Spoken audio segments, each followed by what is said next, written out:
बिस्मिल्लाहिर्रहमानिर्रहीम। अस्सलाम वालेकुम नादरीन, आप यूट्यूब चैनल देख रहे हैं। मैं इमरान खान हूँ। थोड़े दिन पहले नादरीन आप एक वीडियो देख रहे थे। DGI-SPR फरमा रहे थे पेशावर जाके, जहाँ वो इस्लामाबाद से अपने साथ सहाफ़ियों को लेकर गए, ज़ाती सहाफ़ियों को इस्लामाबाद से ले जाया गया, ना कि पेशावर के सहाफ़ियों से जो वहाँ पर मुतासर हैं उनसे सवालात लिए जाते। लेकिन इस्लामाबाद से सहाफ़ी ले जाए गए, वहाँ पर जाके कुछ पैगामात देने की कोशिश की गई तो हमने देखा कि मुज़ाकरात के सख्त खिलाफ थे DGI-SPR, बल्कि उन्होंने ग़ज़वा बदर का हवाला भी दे दिया। आर्मी चीफ भी कुरानी हवाले देते रहते हैं कुरान पाक से। तो इन्होंने कहा जी अफ़गानिस्तान के साथ मुज़ाकरात पे इमरान खान साहब का मौक़िफ़ बिल्कुल गलत है। बार बार वो ये कहते रहे, यानी इमरान खान साहब का नाम लिए बगैर वो तनकीद करते रहे और अफ़गानिस्तान के बारे में बड़े, यानी जो ये हुकूमत का रवैया था वो बड़ा हतकमेज़ टाइप का था। उन्हें वो समझ रहे थे कि मसला ही कोई नहीं। और उसके बाद हमने देखा कि एक झड़पों का और जंग का सिलसिला भी हम देखते रहे, विटनेस करते रहे अफगानिस्तान के बारे में। फिर देखा बॉर्डर पूरा का पूरा गर्म भी हुआ। लेकिन chief of staff committee general Sahir Shamshad साहब ने खिताब किया है, उसमें मौक़िफ़ कुछ और आ गया।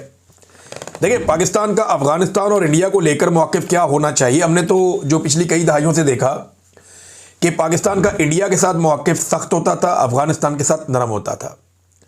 पाकिस्तान इंडिया को कहता था एक दुश्मन मुल्क है, कश्मीर की आज़ादी तक हम पीछे नहीं हटेंगे। और अफ़गानिस्तान के बारे में पाकिस्तान कहता था एक बरादर इस्लामी मुल्क है, हम अपने मामलात इनके साथ बेहतर करेंगे, तिजारत भी बढ़ाएंगे, हालात को बेहतर करेंगे। लेकिन अब उल्टा काम हो रहा। DGI-SPR या पाकिस्तान की जो पॉलिसी है वो अफ़गानिस्तान की एंटी हो गई, जबकि इमरान खान साहब कह रहे हैं ये मत करो, और इंडिया के प्रो हो गई। साहिर शमशाद साहब का ज़रा स्टेटमेंट आप सुनिए। ये 2-4 लोगों ने रिपोर्ट किया, मैं आपके सामने रख देता हूँ। मैं सुन भी रहा था उनका खुद भी स्टेटमेंट। उन्होंने कहा जी पाकिस्तान कशीदगी नहीं बल्कि अमन चाहता। हम भारत के साथ कश्मीर समेत तमाम मसाइल पर तनाज़ात के ऊपर बातचीत के लिए तैयार हैं। और साथ ही लेकिन उन्होंने कहा भारतीय आर्मी सियासत ज़दा है और जो उनके सियासतदान हैं वो अस्करियत ज़दा हैं। ये तो प्रॉब्लम पाकिस्तान में भी है। पाकिस्तान की फ़ौज भी सियासत कर रही है बड़े लंबे अरसे से, और पाकिस्तान के सियासतदान जो हैं वो फ़ौज के अंडर काम कर रहे हैं बड़े लंबे अरसे से। ये प्रॉब्लम तो यहाँ पाकिस्तान में है। लेकिन चले इसको छोड़ दें। इंडिया के साथ डायलॉग करना चाहते हैं, इंडिया के साथ मुज़ाकरात करने के लिए तैयार हैं, कश्मीर समेत तमाम तनाज़ात पे हम हल करना चाहते हैं डायलॉग के ज़रिए, मुज़ाकरात के ज़रिए, ताकि दोनों कायम रहे और एक इज़्ज़त के साथ डायलॉग हो जाए।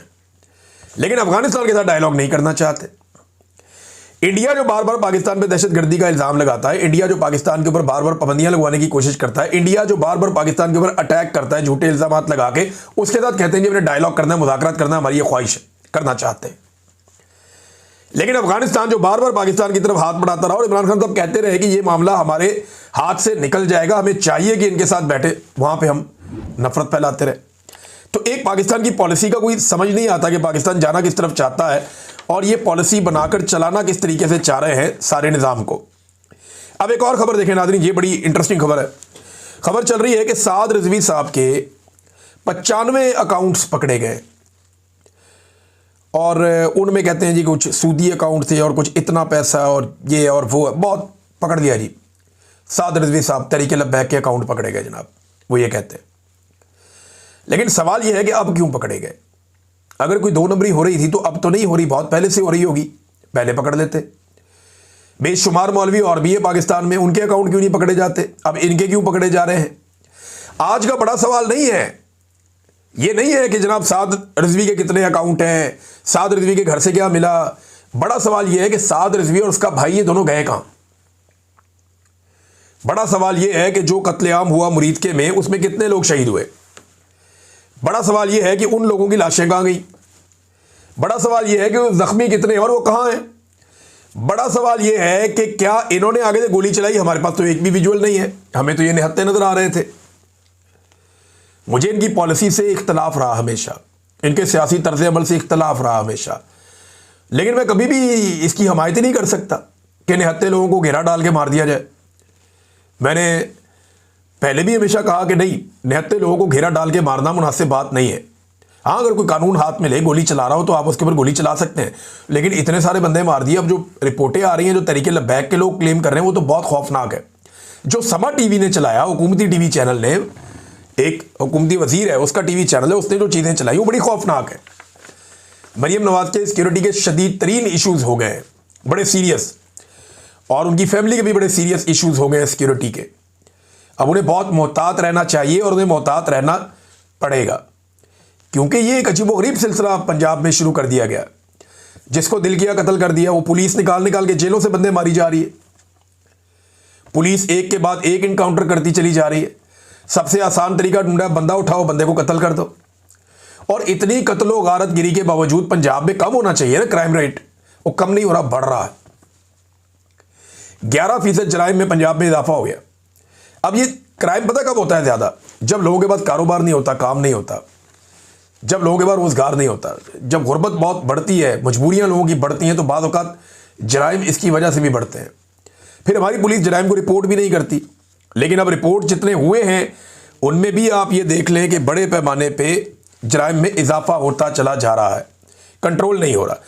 अब पाकिस्तान में करप्ट होना कोई मसला नहीं है, बेईमान होना कोई मसला नहीं है। मुल्क लूटना, कौमी खजाना लूटना, जराइम पेशा होना, अवाम से फ्रॉड करना, ये कोई जुर्म नहीं है अगर आपके ताल्लुकात एस्टेब्लिशमेंट के साथ ठीक है तो। लेकिन अगर आपके साथ ताल्लुकात एस्टेब्लिशमेंट के ठीक नहीं है, या आप उनके बयानिए की हमायत नहीं कर रहे, तो फिर आपकी डिग्री जाली निकलेगी, फिर आप चोर भी हैं, फिर आप डाकू भी हैं, फिर आपके फॉर्म 45 असली भी होंगे तो वो जाली हो जाएंगे, फारिग हो जाएंगे, आपके बैंक अकाउंट बंद हो जाएंगे, आपका नाम ECL में डल जाएगा, आपके खानदान के बैंक अकाउंट बंद हो जाएंगे, आपकी हलाल की कमाई भी हराम हो जाएगी। अगर आपके एस्टेब्लिशमेंट के साथ ताल्लुकात ठीक नहीं है तो हर तरह की तोहमतें आपके ऊपर लगेगी, आपके ऊपर इद्दत जैसा घटिया केस भी हो सकता है, आप मुल्क दुश्मन भी होंगे और गद्दार भी होंगे।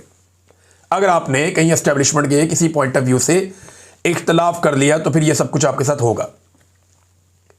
नाज़रीन, खैबर पख्तूनख्वा चलते हैं, वहां से बड़ी इंपॉर्टेंट खबरें हैं। नंबर 1 तो यह है कि जो बुलेट प्रूफ गाड़ियां दी थी 3 दिन पहले मोहसिन नकवी ने IG खैबर पख्तूनख्वा को, वो सुहेल अफरीदी साहब ने वापस कर दी। उन्होंने कहा जी ये यूनाइटेड नेशन की जो गाड़ियां हैं ये एक्सपायर्ड गाड़ियां हैं और ये गाड़ियां किसी काम के नहीं हैं। ये गाड़ियां हमने इसलिए वापस कर दी हैं कि हमें वो गाड़ियां दी गई जिनके थ्रू काम निकलना शुरू हो गया, पुरानी गाड़ियां। अब इसके ऊपर हुकूमत कह रही है हमने बड़ी आला क्वालिटी की, बड़ी ज़बरदस्त गाड़ियां दी हैं खैबर पख्तूनख्वा को। उन्होंने वापस कर दी। उन्होंने कहा जनाब हमको इतने गए गुजरे कि आपने गाड़ियां में दे दी, इनका काम करवाएं, इनको चलाएं, ये गाड़ियां ठीक नहीं है, एक्सपायर्ड। देखिए ये जो होती है ना, अब बुलेट प्रूफ गाड़ी ये बड़ी हसास गाड़ी होती है। वो मैंने एक रखी है तो मुझे आइडिया है, वो पुरानी गाड़ी है बहुत, इतनी महंगी मैं अफोर्ड नहीं कर सकता नई गाड़ी, तो मैं पुरानी थी मेरे पास। तो मेरे वालिद ऑटोमोबाइल इंजीनियर हैं, वो रोज़ाना कोई ना कोई उसका काम करते ही रहते थे। यानी कोई ना कोई बंदा आया होता था, वो कोई ना कोई काम उसका कर ही रहा होता था, कोई ना कोई पुर्जा उसका निकल रहा होता था, कोई नया डाल ही रहा होता था, कोई ना कोई चीज़ उसकी रिपेयर होने के लिए गई होती थी। तो ये क्योंकि बहुत वजनी गाड़ी होती है, ये जितनी मर्जी अच्छी गाड़ी हो इसका काम निकलता रहता है। ये पुरानी हो जाए तो ये फिर वो आप ऑपरेशनल कामों के अंदर इसको इस्तेमाल नहीं कर सकते, ज़्यादा पुरानी हो जाए तो ये अब उनको इस तरह की गाड़ियाँ दे दी गई, तो उन्होंने एहतजाजन वापस कर दी। जनाब ये आप हमें समझते क्या है? तो उन्होंने जो खैबर पख्तूनख्वा के चीफ मिनिस्टर सुहेल अफरीदी उन्होंने वापस कर दी, और साथ ही उन्होंने ऐलान किया कि जुमे को वो 4 सद्दा में जा रहे हैं, हफ्ते को खैबर एजेंसी में जा रहे हैं कन्वेंशंस करने के लिए, और एतवार को करक में जा रहे हैं कन्वेंशंस करने के लिए, और जरगा का अलग से ऐलान किया हुआ है सुहेल अफरीदी ने। तो ये बड़ी एक्टिविटीज़ हैं जो होने जा रही हैं खैबर पख्तूनख्वा में। अब ये कोई इतनी एस्टेब्लिशमेंट को पसंद नहीं आएगी, और उनके ऊपर सुहेल अफरीदी पे एक प्रोपेगेंडा ये किया जा रहा है कि वो कोई लॉ एंड ऑर्डर की मीटिंग थी जिसमें उसने शमूलियत नहीं की तो उसने बड़ा जुल्म किया। तो सुहेल अफरीदी ने बताया कि जनाब ये लॉ एंड ऑर्डर की नहीं थी मीटिंग, बल्कि ये जो मीटिंग थी ये 2 चीज़ों पे थी, वो दोनों चीज़ें उन्होंने बताई। एक तो मीटिंग जो थी वो फूड सिक्योरिटी पे थी, और दूसरा अफगान मुहाजिरीन पे थी। इसमें लॉ एंड ऑर्डर का मसला नहीं था।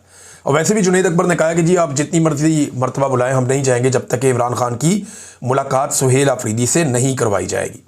बल्कि उन्होंने ये भी बताया जुनैद अकबर ने कि इमरान खान को जब ये बताया गया कि अली अमीन गंडापुर के मुताबिक कोई 22 बंदे ऐसे हैं जो एस्टेब्लिशमेंट को एफिडेविट दे चुके हैं, बयान हल्फी, कि जनाब जब आप कहेंगे जहाँ कहेंगे हम वह वोट डाल देंगे, तो ये जो 22 बंदे हैं ये हमारे हाथ से निकल जाएंगे। इन्हीं 22 बंदों का दबाव डाल के अली अमीन गंडापुर ने सेनेट के इलेक्शन में अरकान को कहा था कि जी इसको नहीं ले सकते, हमारे 22 बंदे बिके हुए हैं, बिला मुकाबला करवा लो। मुकाबला हो गया तो बढ़ जाएंगे। तो इमरान खान साहब को जब ये बात बताई गई कि जनाब अगर वज़ीर आला चेंज किया तो ये 22 बंदे जो है एस्टेब्लिशमेंट ने कंट्रोल कर लिए तो फिर हमारी हुकूमत नहीं रहेगी।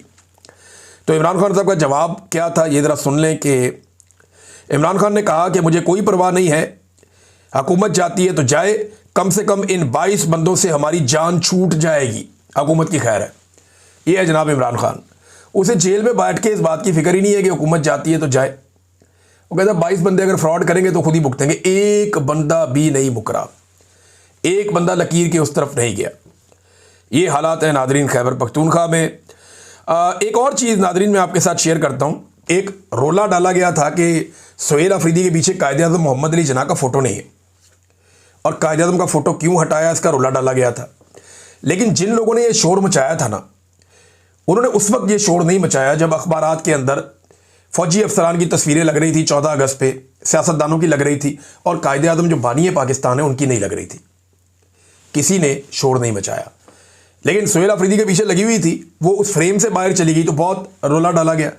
अब जनाब सोशल मीडिया ने रोज़ाना ही काम पकड़ लिया है। जरदारी अपने दफ्तर में बैठे, शहबाज शरीफ बैठे, मरियम, बिलावल, मुराद, कोई भी बैठे अपने अपने ऑफिस में, तो मुराद अली शाह बैठे, कोई भी, तो वो तस्वीर निकाल के लगा देते हैं। जनाब इस तस्वीर में कहाँ है कायद-ए-आज़म?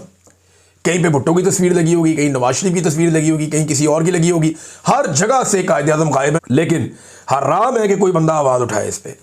खास तौर पे मैं उन बंदों की बात कर रहा हूं जिन्होंने सुहेल अफरीदी के मामले पे आवाज़ उठाई थी।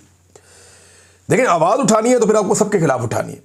जो चीज़ एक ने गलत की वो सब ने गलत की। लेकिन वहाँ पे एक तस्वीर लगी हुई थी और दूसरे एंगल से जब एक फ़ोटो सामने आया, वीडियो, तो पता चल गया कि तस्वीर तो लगी हुई है।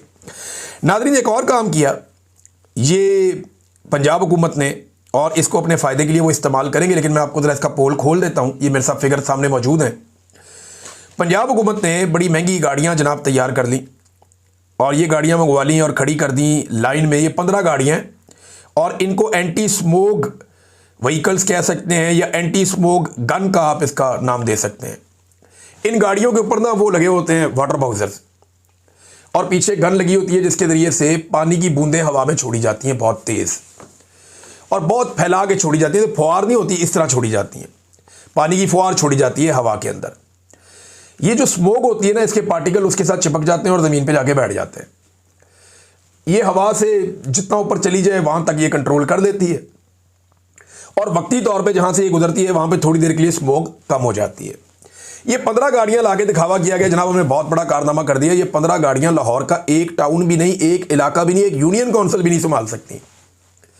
15 गाड़ियाँ लाहौर का एक यूनियन काउंसिल कंट्रोल नहीं कर सकती। तो लाहौर के अंदर एक एक टाउन में कितने कितने यूनियन काउंसिल्स हैं, और टोटल 60 टाउन्स हैं लाहौर में, जो मैंने लास्ट पढ़ा था। इतना बड़ा शहर है कि एक यूनियन काउंसिल को कंट्रोल कर नहीं सकती ये गाड़ियां 15, और इन्होंने लाके पूरे शहर के लिए दे दी हैं। ये 150 गाड़ियों की बजाय 500 गाड़ियां भी रहे ना, फिर भी नहीं हो सकता लाहौर में स्मोक का कंट्रोल। और पैसे कौम के ज़ाया कर रहे हैं सिर्फ अपनी इश्तिहारबाजी के चक्कर में। ये हो सकता है कि स्कूल के बाहर खड़ा कर दें, या वज़ीर आला के दफ्तर के बाहर लगा लेंगे भी यहाँ पे पोल्यूशन नहीं होनी चाहिए, तरह इसको फेंकते रहो फुहार को, स्मोक नीचे गिरती रहे। या एक कोई असेंबली के बाहर कर दो, या कोई एक हाई कोर्ट के बाहर कर दो, थोड़ा सा वहाँ पे ज़रा थोड़ा माहौल बन जाए, सफाई सुथराई हो जाए। लेकिन देखिए इसमें चंद चीज़ें, एक तो इसमें लेबर लगती है, इसमें पानी बहुत ज़्यादा ज़ाया होता है। आपके पास पानी की पहले किल्लत है, आप ये कर लें, पानी इसमें ज़ाया होता है, लेबर लगती है, पैसा लगता है। तो आपका पैसा तो बहुत लगेगा ये काम करने, इसको चलाने के लिए भी पैसा होता है, इसको खरीदने के लिए भी पैसा होता है। लेकिन क्या ये काम करता है? ये मॉडल पहले अपनाया गया था दिल्ली में, इंडिया में। वहाँ बहुत सीरियस इशू है पोल्यूशन का।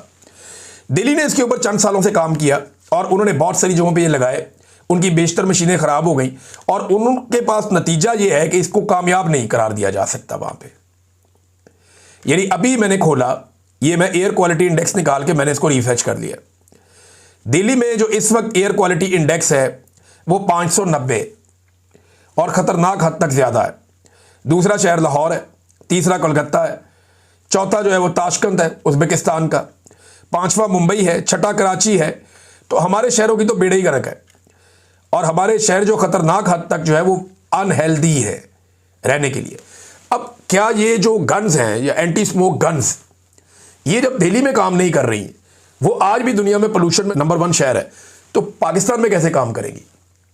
ये सिर्फ एक दिखावा है, दिखाने के लिए लेकर आए। जितनी देर इसको चलाएंगे उतनी देर के लिए थोड़ा सा ये माहौल बनेगा। इसको बंद करेंगे 2 घंटे के बाद वही सिचुएशन होगी, कोई फ़र्क नहीं पड़ता इससे। इसका फ़र्क पड़ेगा जब तक आप पॉलिसी को तब्दील नहीं करेंगे। आपको बहुत बड़े पैमाने पे प्लांटेशन करनी चाहिए। आपको जितनी भी जहरीली गैसें छोड़ने वाले आपके छोटे बड़े यूनिट्स हैं उन सबको बंद करना चाहिए। पाकिस्तान में सख्त कवानीन बनाकर उनको अप्लाई करना चाहिए। ये बरतानिया में लोग बताते हैं कि पहले बहुत ज़्यादा स्मोक होती थी, बड़े बुरे हालात होते थे, और आज बेहतरीन है, किसी जगह पे ज़रा भी प्रॉब्लम नहीं है, बिल्कुल हेल्दी यहाँ पे एयर है। पूरी दुनिया के अंदर और बहुत सारी जगहों में बड़ी ज़बरदस्त है। पाकिस्तान में कई इलाके हैं जहाँ पे हवा बहुत अच्छी है। तो आपको ये देखना पड़ेगा कि आपने कौन से इकदामात लेने हैं, और ये फौरी तौर पे हो नहीं सकता। बहरहाल दिखावा है, शुरू तो इन्होंने कर दिया है, पैसा कौम का ज़ाया करते जा रहे हैं, क्योंकि इनके ऊपर भी ये मरीम नवाज के फ़ोटो चिपका देंगे, और क्या करेंगे। फ़ोटो गर्दी के अलावा इनको आता ही क्या है। अब तक के लिए इतना ही। अपना ख्याल रखिएगा, अपने इस चैनल का भी। अल्लाह हाफ़िज़।